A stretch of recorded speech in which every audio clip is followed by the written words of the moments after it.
we just went on a group trip together, and I have seen so many shifts of the Venn diagram in this time period. It's like a liquid diagram. It's liquid. It is a very fluid. Like it's word. kind of like those like Liquid.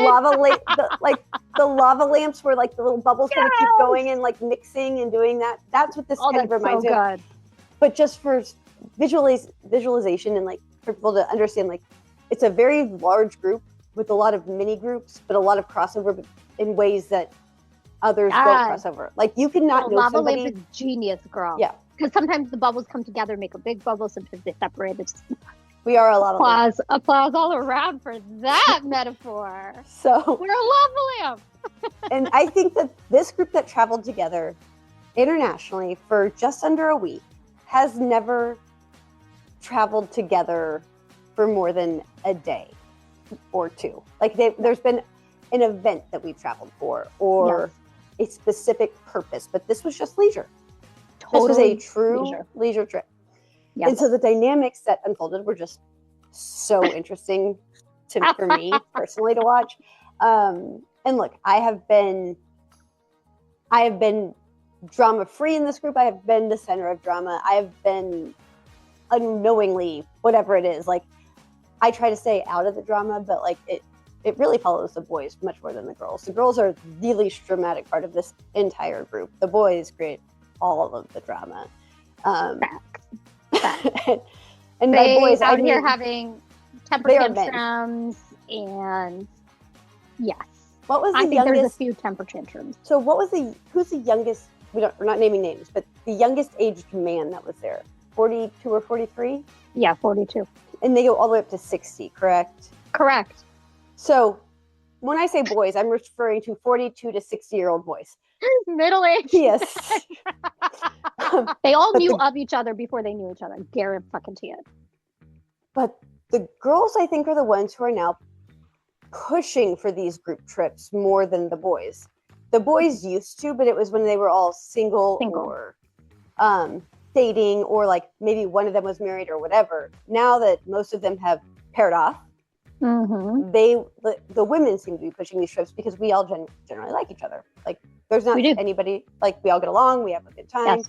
And we're trying to also like keep the men's friendships, and I don't think intact because we're not responsible for it, but we are trying to help them maintain that same sense of normalcy amongst their friends, and not just because they're married that they're pulled away from what they were doing before. Yes. And also they do go on guys trips without us. They do. And that's fine. And we go on girls trips without them. And we will. And we'll continue to. We see each other a lot. For living all over the fucking country, we really do see each other a lot. They do. But here's what I found interesting. That like as long as for certain people who were traveling with us or who were there, like most people didn't care what anybody else did, but some people truly did. They cared if you were not on their itinerary, even though there wasn't an itinerary. And so my question, I guess, is, are there unspoken rules about traveling that you're like when it comes to these groups and big groups, that if there's an unspoken expectation, and maybe they just need to be spoken expectations, that you kind of follow the lead of somebody, or do you just do what you want to do because it's your vacation and this isn't like it's not a planned event. Like it's not a wedding or a retirement or a baby this or whatever. It's truly a vacation where everyone's going because they want to be together. Right. Have to be. Right. So do you cater to the unspoken itinerary? Do you not? Do you just continue to do whatever and deal with the consequences later, which maybe you're not invited to the next one? I don't know. Like, what is your opinion there? What's my opinion? Okay, I think something that matters in terms of answering the question is how big is the group? If there is a, quote, host of the trip, the host, if they want people to participate in their itinerary, needs to go back to saying that out loud and include everybody in everything. And last but not least, you cannot create said expected itinerary on the motherfucking fly. It can't be like, okay, so it's 10 a.m. Let's all go do this activity together. No. Right. If you have expectations and you want people to go to something, plan ahead. Also, I think there is power in paying. So if somebody is hosting something and they're paying for something for the group, bitch, you better show up. You better show up. That is part of your duties as a guest. Show the fun. Yeah. But if we're all paying our own way, opt in and out as you please. Opt in and out as you please. Yeah. So, yes. And there shouldn't be hurt feelings then. I mean, but then there shouldn't. And my thing is more like, there's the people pleasing aspect of me that I try not to. Like, where it's like, well, I feel like I should because of X. Like, I was invited to do this, but I've done this already, and maybe I want to do something else because I've never been to this place before, and I'd like to see a different part of it, or hang out with, you know, a different part of the group that's doing something else. Like, but I think maybe it's something I put on myself. Maybe there was no expectation. Maybe I was just perceiving an expectation type of thing. Because I think there was an expectation. And here's the thing, Doug said, why do you care? Like, this is our trip too. Like, we have the kids here. We're going to do what we want to do. And also, if those people want to do something with us, they can come to us. Like, you've put it all out there as to what our plan is. There was no plan. The itinerary said free day. So, free day. And then when that group is together, because there's still like, it was probably 50% of the group, maybe 60% of the group that was doing said activity, made plans to do stuff after that activity, included everybody. And so it's like, if anybody doesn't want to show up, then it's not on, we shouldn't feel bad about that. Like, we're not doing anything. But I think that the part of me is like, well, we're not accommodating part of the group, but that's not my job either. And that's what I have to grow out of. But I guess, so then it's like, do you continue to do these huge group trips? Or do you say that was great, but like maybe next time we make it a smaller group that there are more set plans for, or just say like, I don't know. It's just, I had a great time. Don't get me wrong. The whole trip, I think it was great. Loved it. I had so much fun. The kids had a great time. We all did great. What I don't want is there to be any, and I use the word fallout. That's really dramatic, and I don't mean that. But just like hurt feelings or like lack of future trips because of unspoken expectations, if that makes sense. Okay. Lack of invitations on future trips. Do you think that there's a possibility that the hosts don't want to invite certain people in the future? Not at this moment. But it could happen. Maybe. I mean, I think it's been interesting that the group chat has been really quiet. Like, some people have been like, yeah, I want to do this again. And other people are silent. Yeah. And here's my thing is I've told everybody I'm not making any 2026 travel plans right now. I'm just not. Right. I will figure that out later, but we had a very busy 2025. And so like me personally, I need a break from planning big things. For like you a hot planned minute. Huge stuff last year. Yeah. So I want to like, and that doesn't mean I don't want to participate, but I still want the invites. Like, girl, don't you worry, you'll be invited. I don't know, but do I need to speak my piece, or it's like, yeah, maybe I want to go, but I don't know because I have no feelings right now about anything because I guess that's where it is. It's like, am I being just as guilty if I don't like say I want to be invited or I want to continue to participate if I don't then get invited again to come? No, because there hasn't been an invite issue. I don't think so. I'm just more putting it out there as a potential. I'm totally creating scenarios that do not exist. Yeah, girl. We're doing that. We're going down all the rabbit holes. We're digging new holes. Yes. It's just more of a like, group dynamics are really interesting to watch unfold. And especially when people have been around for longer and like been the center of maybe like the nucleus of the group in their mind for a very long time. And then, the group has just changed a lot. Yes. It's grown. It's shifted. There's a lot more partners in place. Like, there's a lot more spouses. There's a lot more kids. There's a lot more everything. To where there isn't really a nucleus anymore. It is a There is a. It's a big democracy. Everybody's like, there's no dictatorship here anymore.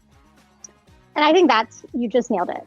So at some point there was a bit of a probably authoritarian regime in place, and there isn't anymore. And as a matter of fact, I think there are a few people who are like, this is what needs to happen. These are the logistics that need to happen.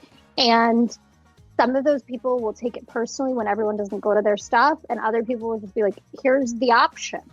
Do what the fuck you will with that. And like, so for that reason, you said, should there be big group trips in the future? Like, what are my opinions on that? I like a big group trip. I like a big group trip because it lets there be enough people that they can do 5 different things. And that I like. Yeah. That I like. Like, for example, everyone went to Old Town, because I don't want to say where we were. Different days, different times. There was a big group that went one day. There was a small group that went the next day. Fucking fine. All totally fine. Yeah, and I think that happens with a bigger group. Once you get a smaller group, you have more compulsory things to go to, because you're like, oh shit, if I don't go today, I'm gonna have to go by myself on another day. Right. I'll be left out of, or I'll be like left out of this experience, or whatever it may be, or whatever follows it, because they think I'm doing my own thing, and they're going to respect my space for the day. What I hate always in life, and something that I worked really hard on in my sobriety, and my sister will tell you that this is something that I wander around the world like preaching about, is never make assumptions. Definitely don't make assumptions about what the fuck I'm gonna do, I'm gonna say, and where I'm gonna be. Like, that is a trigger. Fair. Don't assume. Talk to me, ask me. I'm very fucking approachable, especially with our friends. Like, I don't get heated out loud at all with our friends. I get heated between you and I because we're talking shit. What do you mean? I have no idea what you're talking about. But not like in a real conversation. Never. Actually, for real. I know it sounds sarcastic, but for real, I don't. No, I mean, no. So, communication. People need to be a little bit more adult about things maybe not going their way. I think so. And I think maybe just realizing that it has shifted. It has shifted, and it's okay that it shifted. Like, it's going to continue to shift. There's space for everyone. And more. There's space for everyone and more. Yes, the group could be 25 in a few years, and that's okay. Yeah.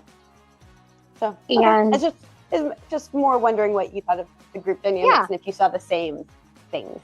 I did. You know I did. I do like one thing, a shout out to us as the women in the group, is we are cool as fuck to any new girl.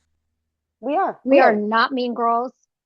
New girls that show up and maybe are not around for 3-4 years and whatever, that's okay. If they're around for a season instead of what is that saying? I don't know. Instead of a lifetime. They are warmly welcomed. They are included. And I was a new girl. Yeah. Very recently. I mean, like, compared to a lot of these people, very recently. Yeah. And I think that is one thing that we do well. We do. And those girls will always tell us, they're like, oh my God, thank you. I was worried. I'm like, don't worry about us. We're cool as fuck. And the guys, to give the guys credit, they're also really nice to any new girl who comes in. Yes. They're very they don't respectful. make her, and they don't compare her or talk about past girls or whatever it may have been. They're so good about living in the present. Usually too good about living in the present. But so just giving credit where credit is due. Like 100%. They set the tone because it was a boy group first. Yeah, and so we do. They set the example, and we all follow. And you be cool, we be cool back. Yeah. So if one of you girls out there ends up in our group, we shall welcome you, and you can sit with us. We always have room at our table, but we do like to wear pink on Wednesdays, so you know, or any day. All right.